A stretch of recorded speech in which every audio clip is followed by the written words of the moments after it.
All right, we are gathered here today to kick off our Black Chamber Day at the Capitol. This is the first collective action that our chambers chose to undertake together under the umbrella of the Florida Association of Black Chambers of Commerce. We have come from all across the state: Pensacola, Jacksonville, Sarasota, Manatee County, Orlando, St. Lucie, and South Florida. We are here together with a common agenda and shared vision. The purpose or focus of the Florida Association of Black Chambers is very simple: to bring together our chambers to share information, best practices, and provide support to each other. 2, to advocate for our chambers to have the proper resources so we can continue to help our businesses grow, innovate, and drive local economies. 3, to advocate for state policies and laws that will remove barriers for our local businesses and create ecosystems so our businesses can thrive, not just survive. When Florida minority and small businesses are strong, Florida's economy is even stronger. We are tied to the progression and success of the state, and that is why we are here. Thank you. Good morning. My name is Antonio Jefferson, and I'm the president of the Big Bend Minority Chamber of Commerce here in Tallahassee. It's my distinct honor this morning to present the presidents of the chambers that represent Florida, all the way from Pensacola to Miami. This morning, joining us on this press conference is the African American Chamber of Commerce of Central Florida, President Tanisha Nunn Gray. President of the Black Chamber of Commerce of Palm Beach, Grassford Smith. President of the Broward County Black Chamber of Commerce, and our president of the Black Chamber Association, Shakiwa Jarrett. I apologize, I practiced that. President of our Capital City Chamber of Commerce, Katrina Tuggeson. President of the Greater First Coast Chamber of Commerce, Dr. Valencia Brooks Dunbar. The president of the Gulf Coast Minority Chamber of Commerce, Brian Weir. The president of the Jacksonville Black Chamber of Commerce, Shakira Thomas. The Manassas Black Chamber of Commerce President, Tarnish Clant. The president of the Miami-Dade Chamber of Commerce, Eric Gordon Knowles. President of the Treasure Coast Black Chamber of Commerce, Chancellor Howard. And the South Florida Black Chamber of Commerce, President Oliver Brown. And it's a great pleasure for all of us to be here this morning, and I'm honored to be joined by my colleagues throughout Florida.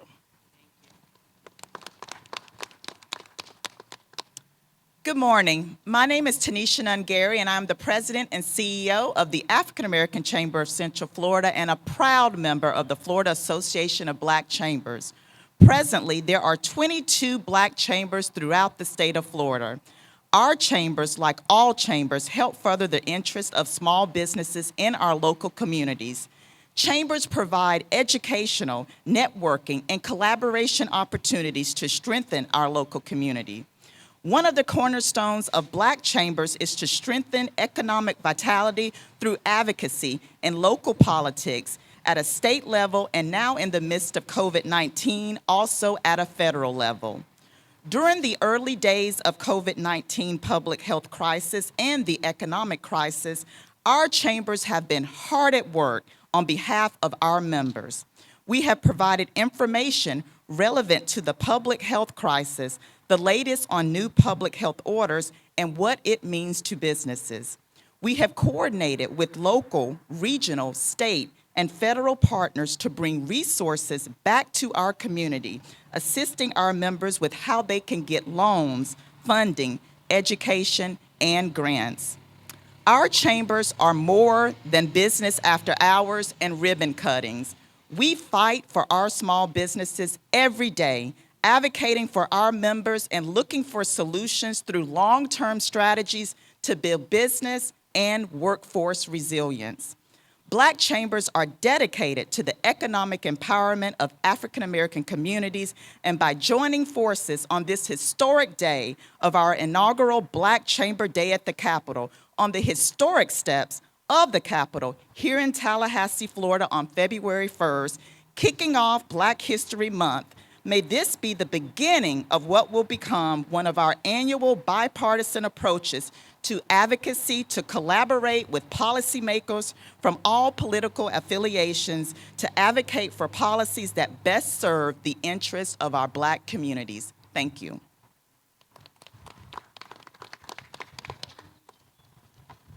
Good morning. My name is Grassford Smith. I'm the president of the Black Chamber for Palm Beach County. And let me first say how honored I am to be here with these great leaders this morning. I'm here to talk to you about the impact of Black businesses. Florida has the third highest number of entrepreneurs in the nation. And the Kauffman Foundation reported that African Americans between the ages of 24 and 35 account for 50% more likely to engage in entrepreneurial activities. Our small businesses and startups keep our economy moving. They create jobs and drive the economy in smaller geographical areas. Economists theorize that small business and startups are some of the most influential drivers for economic growth. For instance, from 1995 to 2020, small businesses created 12.7 million net new jobs. 12.7. Small businesses have accounted for 62% of net new job creation since 1995. Black businesses are a significant part of that growth. Recently, the SBA estimated that African American businesses contributed $150 billion in economic impact annually. These businesses spark innovation, as well as provide opportunities for a diverse group of people to achieve success, and most importantly, financial independence. Therefore, we are honored here today to be a part of this process to advocate and to ensure that these businesses are met with the fertile ground so that they can continue to thrive and keep our economy where it needs to be going in the 21st century. Thank you very much.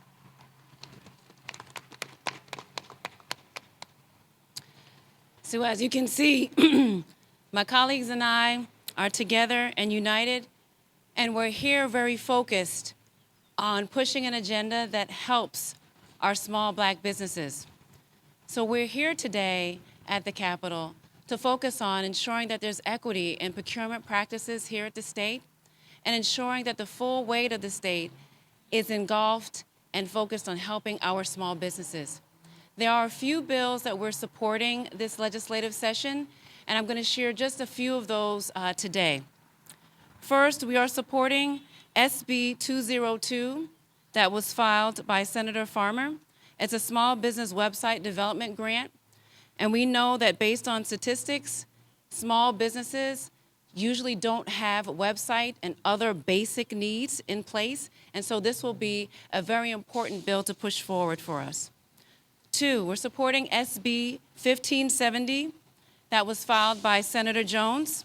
There will be a corresponding bill in the House filed by Representative Woodson. It's an economic assistance to new business bill. And that will be extremely important to making sure that our businesses are supported. Number three, an extremely important focus for our group is state procurement and contracting. SB 1530, filed by Senator Jones, is also in this realm. This will create a percentage that will go to minority, women-owned, and veteran-owned businesses here in the state. It's extremely important because we all pay taxes. We're all a part of creating the foundation upon which this state runs financially. And so we want our businesses to be able to partner and work and contract with the state equally. It will also set aside an appropriation for a disparity study. And so we're putting our full weight and support behind just a few of these bills I wanted to share with you today. Thank you. If you want to say a few words.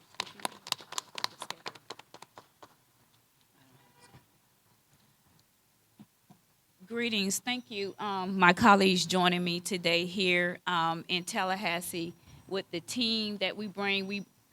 we wanted to also emphasize, just like President Shahi was said, the economy is strong with black business. There is no economy without black business. We are here to make sure that that 41% that dropped during the last COVID-19 and the pandemic, that no more fall through the crack. The technical assistance that my colleagues have offered during these 2 years needs to be strengthened. It can only be strengthened with dollars. And so that's why we're here to advocate for more dollars to come into the minority community. We were hurting before the pandemic. Think about it now. So I'm glad that we're here advocating today, and as we move forward today to make a difference. This is not the last time you will see us. We will continue to come to you through the year, so pay attention, and thank you for joining us. Florida Association of Black Chambers of Commerce. It's the Florida Association of Black Chambers of Commerce. That's my hiccup. But nevertheless, follow us on that, and we will be nevertheless, thank you for joining us. Thank you. Thank you. All right, guys, we can move into, I guess, photos. Yeah, we're going to move into photos. Yeah, that's nice. So don't move. Yeah, we're going to take photos. Just photos. Questions. Yes, Oh, yes, we'll question. take questions. Do you have any? I didn't think you did.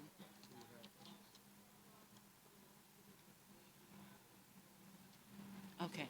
You're right. We have a whole slate, and I just shared like 3 of the different bills that we're going to be supporting. He's going to repeat that question. Could you talk about some of the specific legislation that the Black Chamber would like to see this session? Yes, the Florida Association of Black Chambers will be supporting quite a few bills this session. In particular, I talked about 3 here today. SB 202, filed by Senator Farmer, just because we understand that according to statistics, this bill will help many small businesses with one of the crucial first steps in starting a business. Reports indicate that anywhere from 44 to 51% of small businesses don't have a website, something that very basic. And in a society in which 93% of purchase decisions start with a search engine, our small businesses can't afford to not have that. And this bill will do that, SB 202. We're also supporting the Economic Assistance to New Businesses bill, the SB 1570, that was filed by Senator Jones. And then a very important bill, I know most of our chambers are very focused on procurement, whether it be citywide or countywide, but today we're here to focus on procurement opportunities with the state. So SB 1530, filed by Senator Jones, and Representative Woodson has filed a corresponding bill in the House, 1385. This bill is critical, as currently we don't have any real percentage or teeth attached to the requirements when, working with minority businesses at the state. So this is critical. This bill would add that percentage goal in there, as well as create a appropriation for a disparity study to be done to understand how the state is currently spending its funds, to make sure that it's including all the businesses within the state, right? We want to make sure that all of our businesses are part of driving the Florida economy forward. Any other questions? All right. Thank you.